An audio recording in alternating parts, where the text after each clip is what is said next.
Oke, gini ya, cerita itu salah satu cara paling ampuh buat bikin orang dengerin kita dan nggak bosen. Tapi banyak banget saran di luar sana yang bikin ceritain sesuatu kelihatan ribet banget. Padahal sebenarnya cerita itu simple kok, asal kita tahu apa yang penting. Coba deh, kasih aku 9 menit dan kamu bakal tahu 5 teknik bercerita buat bikin cerita yang super keren. Tapi sebelum itu, lihat dulu contoh singkat dari John Krasinski, yang mungkin kamu kenal dari serial The Office. Ceritanya cuma 20 detik, tapi kuat banget. Nanti kamu bakal bisa bikin cerita kayak dia. Jadi aku bilang iya, terus dia bilang, siapa yang kamu kunjungi di sini? Aku jawab, istriku. Dia tanya lagi, dia aktris? Aku bilang iya. Dia tanya lagi, apa aku kenal dia? Aku jawab, nah, nggak tahu namanya Emily Blunt. Terus dia bilang, kamu? Aku bilang iya. Dia bilang lagi, kamu nikah sama Emily Blunt? Aku jawab iya. Dia bilang, oke, lanjut. Perhatikan deh, dia nggak cuma ringkas kejadiannya. Dia nggak bilang, oh ya, waktu itu aku di bea cukai, terus petugasnya nanya aku ngapain, terus aku jawab aku aktor, terus dia kaget banget. Dia nggak ringkas kejadiannya. Dia justru fokus ke momen spesifik dalam cerita. Cerita yang bagus itu nggak cuma ringkas kejadiannya. Mereka nggak cuma cerita dari sudut pandang helikopter, tapi mereka masuk ke momen spesifik.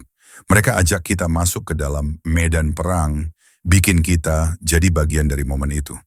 Bagusnya, ini nggak susah kok. Aku bakal kasih 5 teknik yang bisa kamu pakai di semua cerita kamu. Lokasi. Sebutin di mana kamu berada. Cerita yang bagus dimulai dengan sebutin lokasi.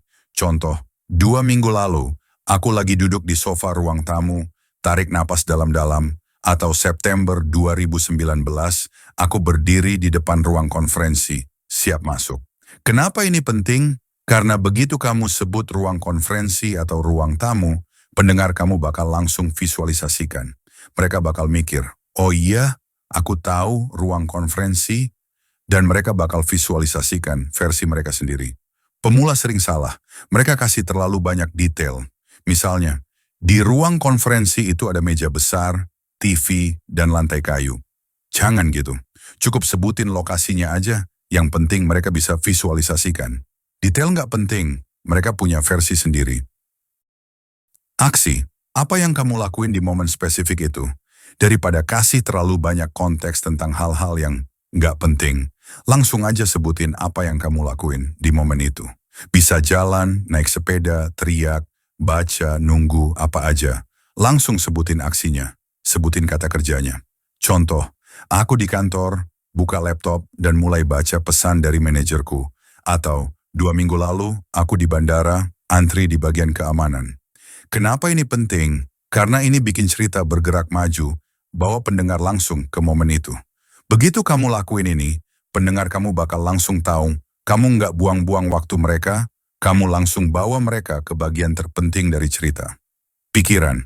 Apa yang kamu pikirin? Kita sebagai manusia punya ribuan pikiran setiap hari. Banyak di antaranya harapan, impian, rencana, ketakutan, kekhawatiran, pikiran-pikiran gila. Coba bagiin beberapa pikiran kamu di momen penting itu. Contoh, daripada bilang, aku senang ketemu gebetanku. Bilang, aku mikir, wah, ini bakal keren banget. Akhirnya aku bisa ketemu dia setelah sekian lama. Atau daripada bilang, aku kecewa banget sama presentasi itu. Bilang, aku mikir, aduh, gawat nih, semua orang pasti mikir aku bodoh. Aku nggak bakal bisa balik lagi ke sana. Ngerti kan bedanya? Ini perubahan kecil, tapi bikin cerita jadi lebih menarik. Tapi, kesalahan umum adalah orang-orang bagiin pikiran yang kedengarannya terlalu profesional, terlalu intelektual. Misalnya, aku mikir ini representasi kesempatan yang luar biasa. Apa pikiran kamu beneran kayak gitu? Kayaknya enggak kan? Jadi waktu kamu bagiin pikiran kamu, kasih kita pikiran mentah, enggak disaring. Kasih kita pikiran yang sedikit nakal, sedikit berair, sedikit neurotik. Itu bakal bikin cerita kamu jauh lebih relatable. Emosi. Apa yang kamu rasain? Cerita yang bagus itu emosional, bawa pendengar dalam perjalanan emosional. Dengan pikiran, kamu udah tahu satu teknik buat bikin cerita lebih emosional. Tapi ada cara lain Cara paling sederhana adalah sebutin aja emosinya. Misalnya, aku kecewa, aku lega, aku senang. Itu standar kan? Itu yang kebanyakan orang lakuin. Tapi itu nggak ideal karena nggak terlalu visual. Waktu kamu dengar orang bilang aku kecewa, kamu nggak bisa visualisasikan.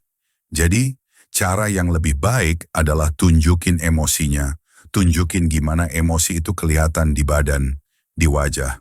Contoh, daripada bilang aku lega, bilang di momen itu aku senderan ke belakang dan buang napas lega. Atau daripada bilang dia cemas, bilang dia terus ketuk-ketuk pulpennya di meja dan lirik jam setiap beberapa detik. Ngerti kan bedanya? Nunjukin emosi bikin cerita jadi lebih visual, bawa kita ke momen spesifik. Dialog. Apa yang kamu dengar? Banyak cerita kamu bakal punya lebih dari satu karakter. Mungkin manajer, teman, rekan kerja, anjing kamu, siapa aja. Apa yang karakter itu bilang di momen penting itu? Apa kata-kata persisnya? Contoh, daripada bilang, temanku kecewa banget, bilang, di momen itu, temanku natap aku dan bilang, Philip, apa-apaan tadi? Atau daripada bilang, manajerku senang banget sama kerjaku. Bilang, di momen itu, manajerku natap aku dan bilang, wah, itu presentasi terbaik yang pernah kamu bawain. Ngerti kan bedanya? Dialog itu alat yang sederhana banget buat bikin cerita jadi lebih menarik. Malah, itu alat yang paling sering aku pakai. Tapi ada satu hal yang perlu diingat. Sama kayak pikiran, bagian dialog yang sedikit lebih menarik, sedikit lebih berair. Kalau kamu bilang, di momen itu manajerku bilang, aku sangat tidak puas dengan eksekusi proyek yang tidak memadai itu bakal kedengaran super membosankan kan? Mending pilih dialog yang lebih berair, lebih ringkas dan catchy. Nah sekarang kamu udah tahu 5 elemen terpenting dalam bercerita.